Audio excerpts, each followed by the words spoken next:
So our next speaker that we have is Professor Joshua Pearce. Professor Pearce is the John M. Thompson Chair in Information Technology and Innovation at the Thompson Center for Engineering, Leadership and Innovation. Wow, that's quite a title you have there. So Professor Pearce actually holds quite an interesting position, which is split between the School of Engineering, but also in the School of Economics. And so this is a real testament to the multidisciplinary work that Professor Pearce does. And he is also the leader of the Free Appropriate Sustainable Technology Research Group. But instead of giving you a full rundown of all of his accolades, I will hand the mic over to Professor Pearce. So the floor is yours when you're ready. Thank you very much, Iggy. So today I'm going to talk about the rise of open source additive manufacturing to make scientific hardware, and also how you can drive career success within academia using open source 3D printing. And so hopefully this will be of interest to everybody here, but certainly all the academics for the last part, and for potential sources of revenue for those of you that are more entrepreneurial for the first part. So first I wanted to talk about what open source is. And so open source started in the software industry for free and open source software, FOSS. It's software that's freely licensed for anyone to use it, copy it, study it, change it, improve it. The code that you could actually see to how a computer program runs is open, so you can look at it. And it usually contains, or has to contain, a viral share-alike license. So if you make a change to the code, you're obligated to share it back with the community that kind of gave it to you in the first place. And there's all different kinds of open source projects. I basically guarantee that you use them every day. If you go to any internet website, Amazon, Facebook, Twitter, all of them use open source software on the back end. And then there's more famous ones like Wikipedia, that is both open source design of encyclopedia using open source software. Not too far after kind of open source software really got started, it has more or less taken over. And so if you look on the right-hand side, one of the things I want to make really clear is that when you share your designs to be open source, and I don't care whether you're talking about software or open source hardware, that doesn't mean that you can't make money off of it. You can actually make quite a bit of money off of it. And the best example comes from the US, this company called Red Hat, which was recently acquired by IBM for $34 billion. They made multiple billions of dollars per year selling something that you could download for free, which was a very nice version of Linux that they put a wrapper on top of to basically ensure that it was reliable. So if you're a bank and you want to run a server, you might pay Red Hat to use their software to do it, even though you could download it and do it yourself. They would take care of it for you. So they provide a service on top of an open source product. And if you look at the rest of industry, the smartphone market is being taken over by Android, which is open source. The IoT is almost all open source. Supercomputers, if you have a supercomputer somewhere in the world, 100% of them run on open source software. And the reason that everybody's using it is not just that it costs less, it's that it is technically superior. And so this idea of open source software becoming technically superior because you have lots of people working on it together and collaborating has kind of poured over into open source hardware. And so open source hardware is hardware whose design is made publicly available for anyone to study, modify, distribute, make, and sell, or any of the designs based on that hardware. And the same idea holds that if you use open source hardware and you redesign it, make it a little bit better, you're obligated to reshare it with the rest of the community. And as I think many of you know, this is how 3D printing kind of became popularized with Adrian Boyer, which we're really happy to have give the keynote speech in this symposium. And I want to really stress here that just because you're giving away something for free doesn't mean you can't make real money. So Elon Musk, the current richest person in the world, said, we believe that applying the open source philosophy to our patents will strengthen rather than diminish Tesla's position. And there is no question that he's right on this front. If you have aspirations to start, say, a new electric car part company where you're going to sell maybe a battery or one of the pieces to an electric car, whose electric car are you going to base your designs off of or design for? Well, it would be one that you could have complete access to all the source code and the willingness to share and collaborate. And so you probably are going to be looking at Tesla, except as soon as Tesla did that, Ford immediately started to open source their stuff. And so you can see that this is no longer a niche thing. It's a little bit tricky, to think about from a business perspective. But that's the kind of the wonderful part of it, is if you understand how to do, if you can make money giving away your core product for free, you're going to do quite well. So my own experience in 3D printing kind of came about in a weird way, where I was working on a solar powered laptop, and finally was at a university, Queen's University, where I had access to 3D printing facilities. You know, there was only one on campus. It cost $500,000, and I wanted just 3D printed plastic to hold solar cells in the back of the computer. And the price of that came back as $60-some, and the computer was $100, and my like solar cell parts were like, which was the the fanciness of it, was only a couple dollars. And so that made me angry, because plastic should be relatively cheap. Started looking around, and I found the RepRap project, the self-replicating rapid prototyper, which had just been open sourced by Bath University, and immediately jumped in and kind of saw the wonderness of this. Now, the beginning, the initial RepRaps were really hard to work with, and that the picture of the first one that we built, which was cut acrylic, actually cracked on the first print, and we had to like hold it together to print out one of its components to like fix itself. Like, that was our first print. By the time we got to version 2, the RepRap community had also evolved, and you can see it's done with less parts. It was faster, it was better quality printing. Everything about it was superior. And when we were at that kind of level of version 2 of the printer, we started to see that this had real technical capabilities, like real promise to actually become useful in the real world. And one of the ways that we proved this was to have an open call for everyone in the RepRap community. If you wanted to understand the strength of your 3D printed parts, you'd follow our kind of recipe, send us the things, and we'd test them all for free. And so we had this massive study where hundreds of people from all over the world were sending us 3D printed parts, and we were testing them. And the really awesome thing that came out of that is that a substantial fraction of random people working at universities, working in their basements, working in their garages, small companies, were able to have superior technical performance to Stratasys, who had had the patent on this basic technology that had just run out, had a 20-year head start, has dozens of like substantive engineers working on their team, and yet they couldn't beat random people in their basements. And you say, how is that possible? Well, how it's possible is that when you have lots of people hacking together and working together, you can get vastly superior rates of innovation, and you're not bound to making a single product for that would like handle all of the customer's capabilities. You can make one just for yourself. And so we can make technically superior things using open source hacking on these 3D printers that are in many cases made out of junk. Now, when it really kind of like, so yes, I could make simple things like 3D printing cases for my solar cells. But when it really opened my eyes is when I started to apply it to my own scientific tools. And so up until this point, most of my research was solar photovoltaics. And one of the things you do in photovoltaic research is you shine different colored lights or different intensity lights on a solar cell and record, how good it's performing.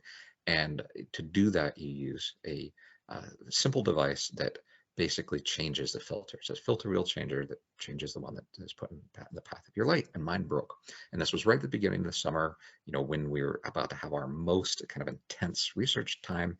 And I looked around for it, and it cost $2,500, which is kind of pretty irritating. All scientific equipment is overpriced, but then it also was going to be a 5-month lead time, which ruined my summer.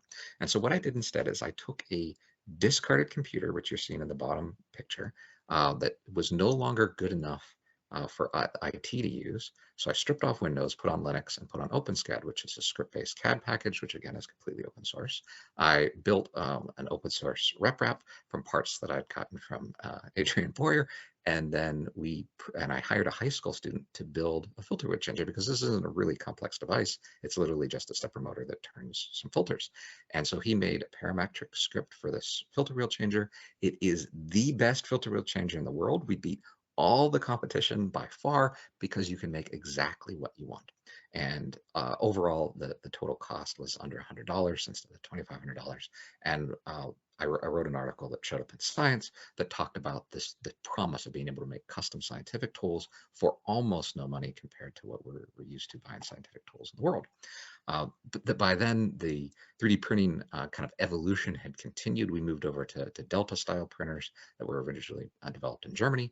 And I built a course where every student would build their own 3D printer from scratch and then work on progressively more complicated design projects. And if you're interested in taking that course, you can do it yourself at Wake University. You can use any part of that course. It's a completely open source as well. So you can use the lecture notes, the software firmware code, everything about that course is free for everyone to use. And we got it down to an 8-hour build. So now building a 3D printer from scratch isn't something that has to take an entire summer or a semester. It's something that a reasonable engineering student can pull off in a weekend quite easily. And then that leads to this idea of using open hardware, FOSH, and distributed manufacturing to really make scientific and medical tools. And so how this works, kind of lay this out in a cartoon in the open source lab, where you'd have a scientist that makes one very simple thing, like a simple test tube. And she uploads it, and that extra effort to upload the source code is really trivial because she already put in most of the work. And then other people from around the world can take that design and start to use it on their own designs. And because they're starting not from scratch, it saves them a little bit of time. And then they're obligated, because it was open hardware, to reshare it back online. And then this is the beauty, that the first scientist now has access to far superior things than she originally put up because she put an open hardware license on it. Now, this example happened in real life. And so just as an example of some things that came out of some of those original test tube designs are centrifuges. One of my favorite is on the left. This was done by an Irish graduate student called a Dremel fuge. And so it's a simple chuck that you can print out for like a quarter. You attach to the Dremel drill that you probably already have that, let's say, costs between $60 and $100, and you can make yourself an ultra centrifuge on the fly. We did one that was completely 3D printed. So if you're in the middle of nowhere, you don't have access to reliable source of electricity, but you've got a 3D printer and maybe some solar panels to power it to get it started, and you can charge your cell phone with it, you can make a completely 3D printed centrifuge and keep track of its specs using an open source software that was, the computer vision for that was developed by many other people, again, all over the world, that you can get, if you're spitting down blood or something, you can know that you're doing a good job. And if you're, maybe in a place that has reliable electricity, or maybe you could power it off your laptop with a USB or with a plug on the upper right system. So if you're interested in centrifuging, if you pay money for centrifuges now, you can absolutely make a lower cost one for all ranges of situations throughout the world today. We, of course, used a lot of open source optics, so we designed an entire library where you can make, again, it's all custom, it's all completely parametric, and it is so much cheaper. Optical rails cost $380 per meter. You use open beam, it's $12 per meter, and then you 3D print all the pieces that go on it, and it's for pennies on the dollar. Overall, we found 97 to 99% savings for technically superior products. And this is just as not simple mechanical fixtures. You can start to make entire electric devices like this new titty mixer, which costs $37 to print and has a small motor in it, and it's a tenth of the cost of what you'd see otherwise.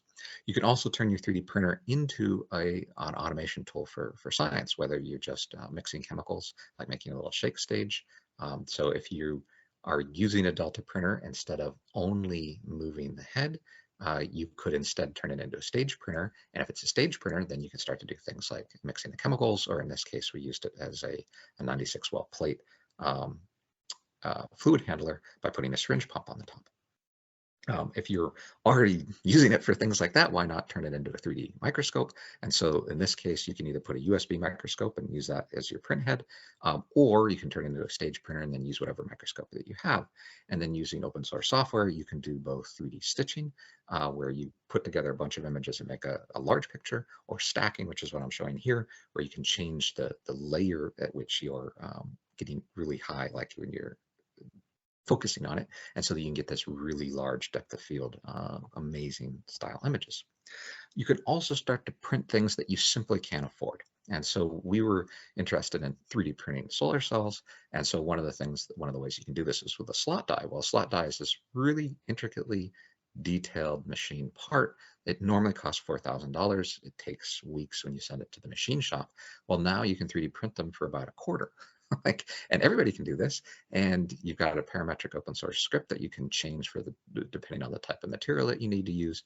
And so that picture in the middle, we're showing a quarter, like that's about how much it costs. And that's about this is a half an hour print. This is something that everybody in the world with a standard RepRap class 3D printer can do. And they can convert the RepRap 3D printer then into a slot die printing system, and you can do some really fantastic things with it. So this is an example of laying down 17 nanometer thick films. And yes, that's not all the way down to like sub 10 nanometer, but we're getting really close, and we, it just really starting to play with that. Here's another example of something that you probably couldn't normally afford.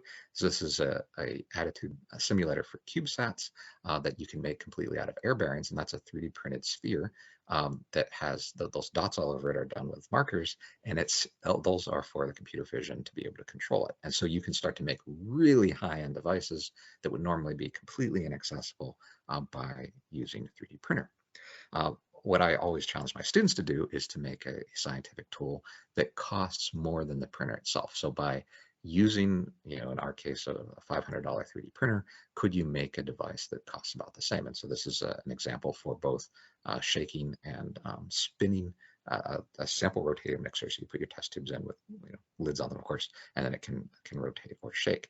And that device, the closest equivalent to it costs about $500. And so you buy your 3D printer, you make a scientific device on it in one weekend, and that already pays for the printer, and everything after that is all gravy.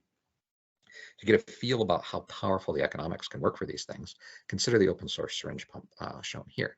So first of all, there's many open source syringe pumps on the market now. The one that we did back in 2014 ran on a Raspberry Pi, so you could control it from, say, your laptop or your smartphone at home, and start to run your scientific experiments. And then Klar et al. From in Finland developed the Y-Struder, which is one with force feedback. And so now you can start to use this as a 3D printing research tool, not just something that you'd say electrospin plastics for. And we actually ran the economics on this. So each syringe pump, if you get the single cheapest thing that you can find on the internet, it's about $150. If you get something like the dual syringe pump shown at the bottom of the screen, it's $2,400. And after a month of putting this up on the web, we put it on Imagine and Thingiverse. It had been downloaded over 1,000 times. And so the downloaded substitution value after a month was between $168,000 and $2.5 million for the scientific community. Since then, it's been downloaded over 10,000 times. It's saved well over $20 million of value. And you say, that's a huge amount of value that you can bring to the world by sharing your designs. And when it's a scientific tool in particular, it's not just the value of the product, it's the value of everything that comes after it, all the research that can be done with it, all the other things that other people could use it for. And the cost to develop open hardware is trivial in comparison. And so in this particular case, because we had done it, I knew exactly how much it cost. So it took about $30,000 in development time. That included a 52% overhead. And so the return on investment at the very least is $750,000. It's probably well into the thousands of percent. And for people that are funding science, this is a really appealing way to get as much leverage as you can for your dollars. One of the and this is not just my lab, and this I have to make very, very clear. There are now hundreds of people, hundreds of labs all over the world working on designing open source hardware for science, and it results in incredible savings. I did a review article in 2020 where I looked at the Journal of Open Hardware and Hardware X and PLOS1 and looked at the economic savings compared to commercial products of equivalent or lesser value to what was in the open source community. And we found that on average, it was 87%. When you throw in an Arduino for open source electronics and 3D printing, that savings goes up to 94%. And so you can think about everything that you need in your scientific lab. I don't care what kind of lab it is, much of it can be 3D printed, but much of it can be automated with Arduinos. And when you do that, you can get many, many more of the same device or better devices or just devices that you would never be able to afford otherwise. And so because there's such massive economic savings here, you can start to leverage it for your career. And this is a graph where I developed this by looking at Google Scholar citations, just the mentioning of open source software or open source hardware. And this is on a log scale. So, every line is, a factor of 10 larger. So open source software went from, 1990, having a couple articles about it, maybe 10 or 11 people said something, read it, even mentioned the term, to having tens of thousands of articles written about it. And it's basically saturated now because it's in everything. If you look at open hardware, we're following that same exponential curve. We're roughly 15 years behind, and we have massive advantages. We grease research. There's no NDAs, no lawyers, no university administrative stuff. I make it so easy to collaborate both with industry and other academics when you're working in open source hardware, because you don't have to deal with any of that garbage that takes real time away from doing real research. Instead, you can just collaborate with people immediately. There's some other benefits to adopting FOSH and FOSS for academics. Free is in freedom, like you can do whatever it is you want with it. You don't need to worry about vendor lock-in, bankruptcy, discontinued product support, or loss of key staff from buying stuff from scientific vendors, because you can still buy it from an open source hardware company that's making a product, but if they go belly up or something bad happens to them, you can still keep that equipment going because you have the complete source code.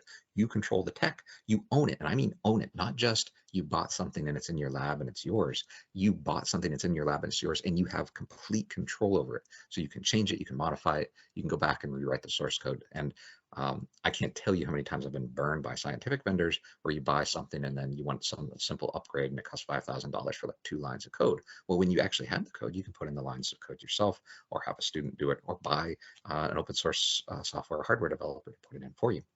So you can buy low-cost laboratory tools or kits.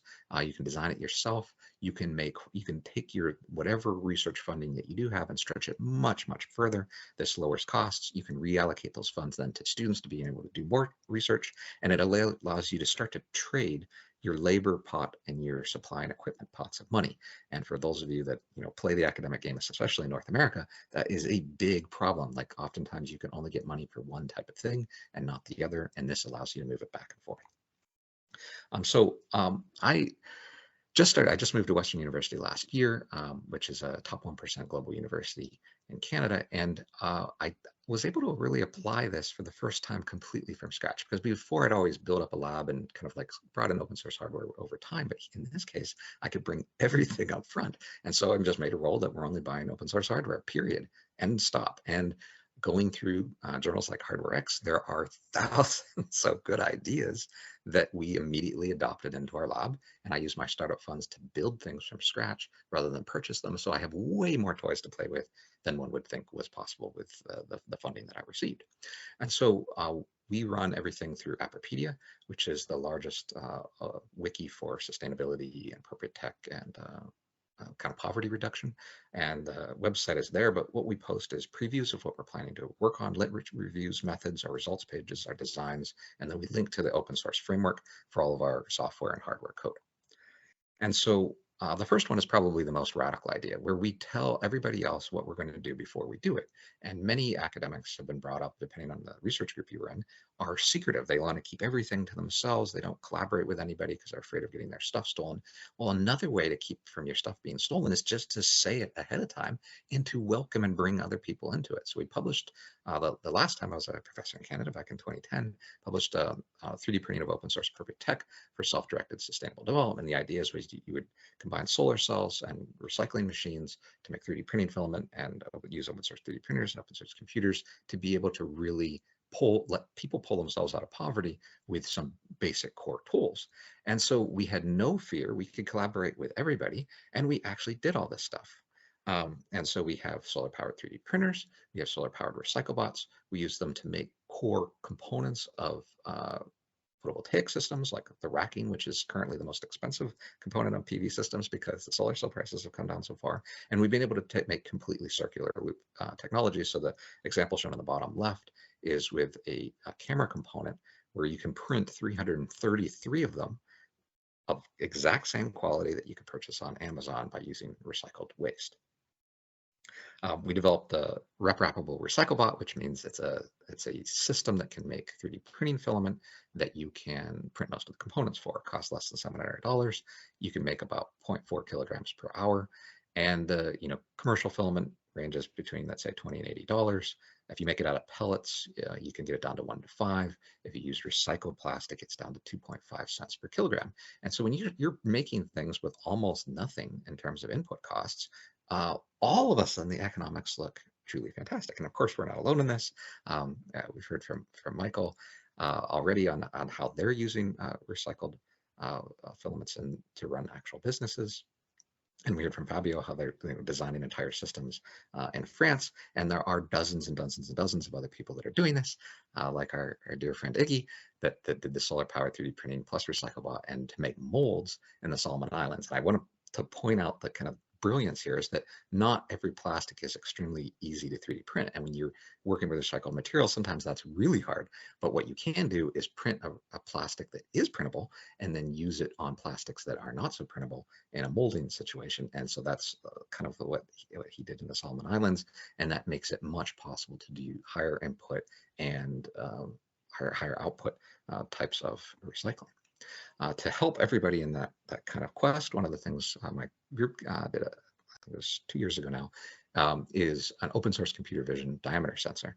And so now you can get really good control over the filament that you're making in whatever recycle bot that you happen to use, as long as you have access to a camera, and in this case, using mirrors to be able to look at not just the front of the filament, but the other sides as well.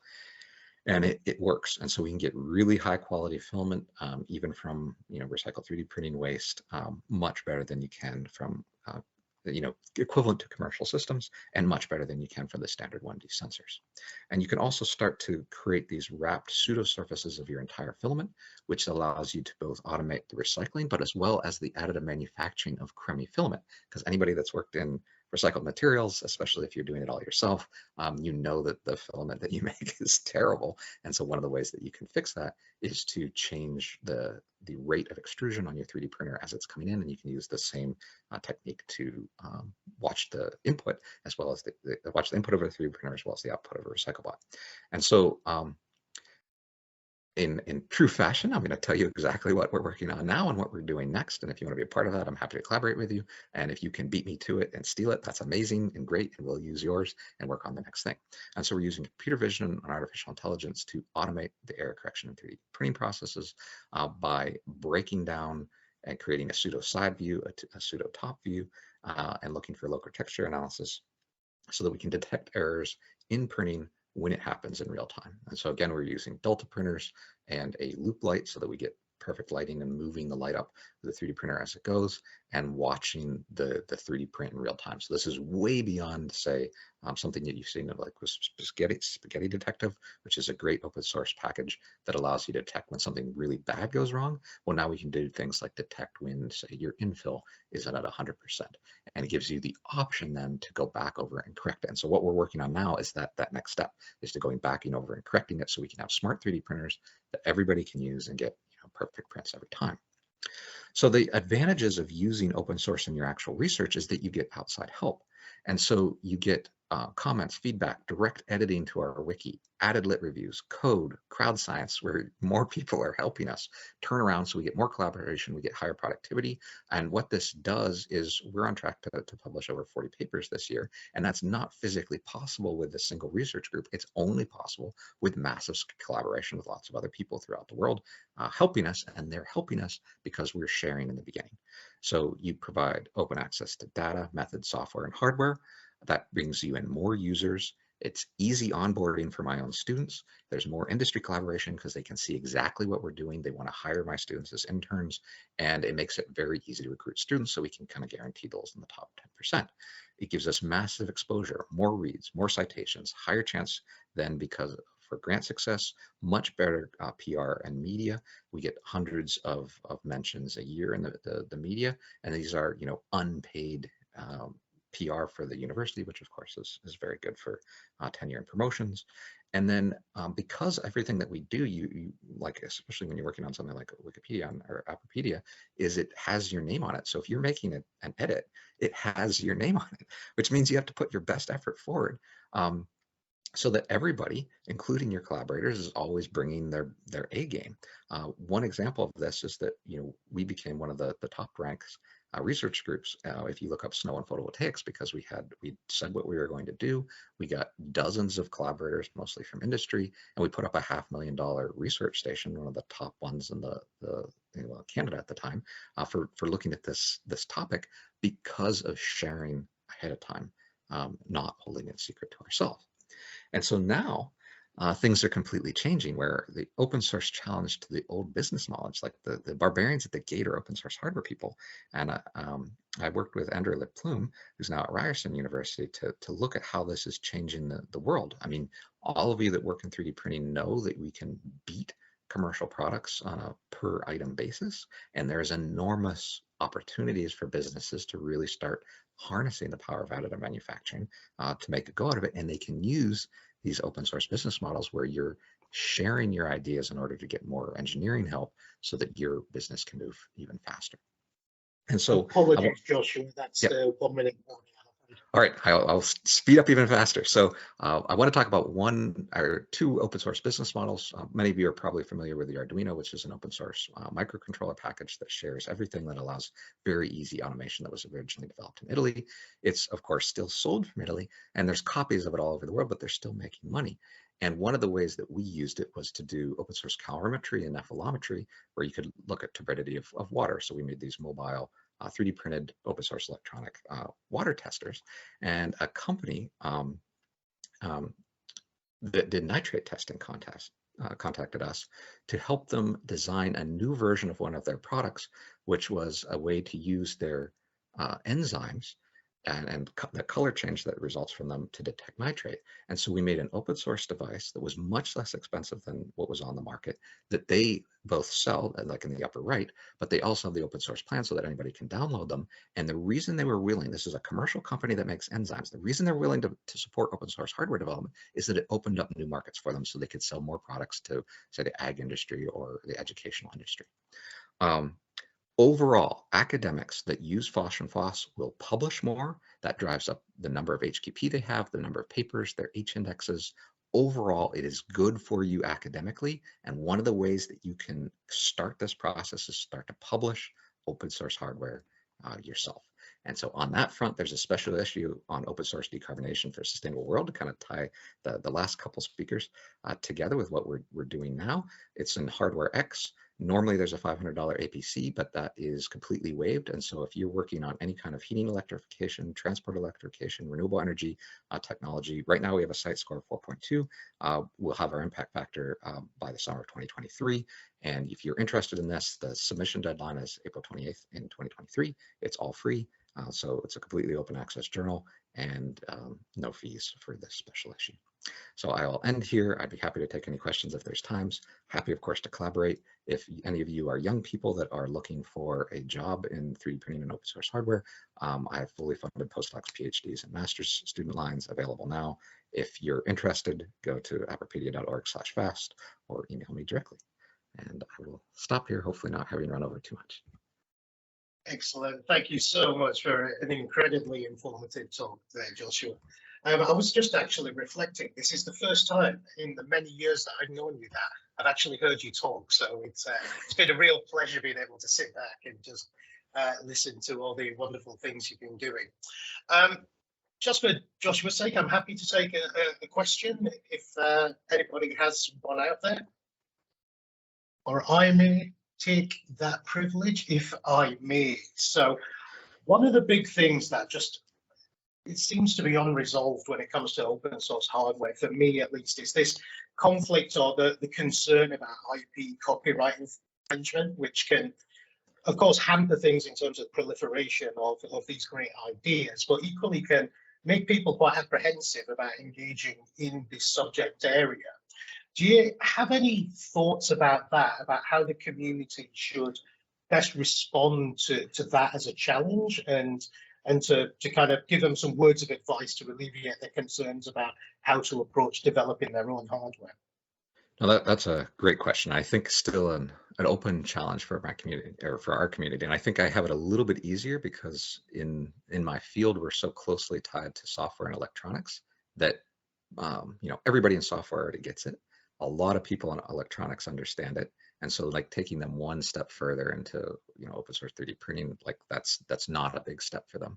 But if you talk to somebody else, let's say like a biologist, for example, that's interested in commercializing one of their biohacking designs, moving to open hardware is a big step.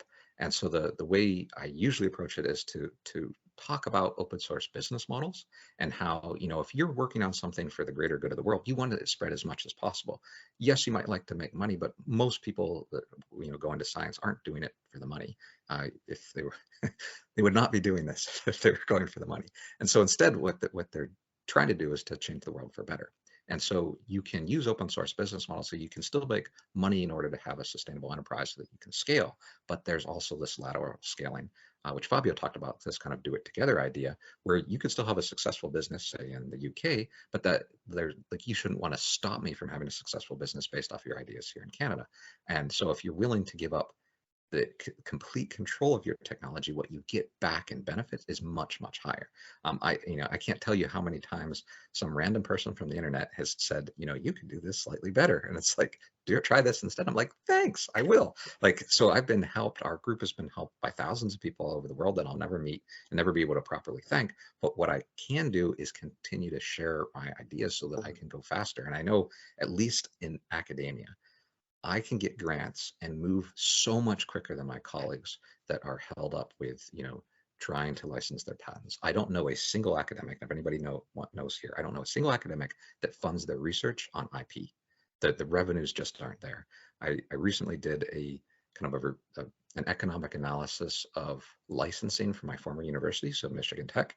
It was kind of like right in the middle of, research universities within the US. It's like right in the middle of NSF proceeds. So you can think of it as like the average research university in the US. They lose something like $9 million per year on lost revenue because they pursue patents instead of letting the professors just go at full speed. Now, when I was there, I went at full speed. So it's always a choice of the professor. You can work in an open source mode and just keep going and share everything as you go. You don't have to, nobody is forcing you to try to patent things. Sometimes that's seen as a feather in your cap, both in industry and in academia, but bringing in more research revenue and funding more students and writing more papers, I guarantee is another very clear way to success. Mm-hmm. You don't have to use the standard model, which I have never seen completely work. I've never seen somebody get a patent, start, get so much revenue from it that they can fund PhD lines. Much, much better to get well known by sharing your ideas and fund PhD lines. Absolutely, that's great. Thank you for that detailed response. It does conjure up a whole raft of other questions, but I'll have to hold it there in the interest of time. I have also noticed there's a few questions in the chat, so I'll invite you to address some of those if you may. Thank you once again for a really great talk.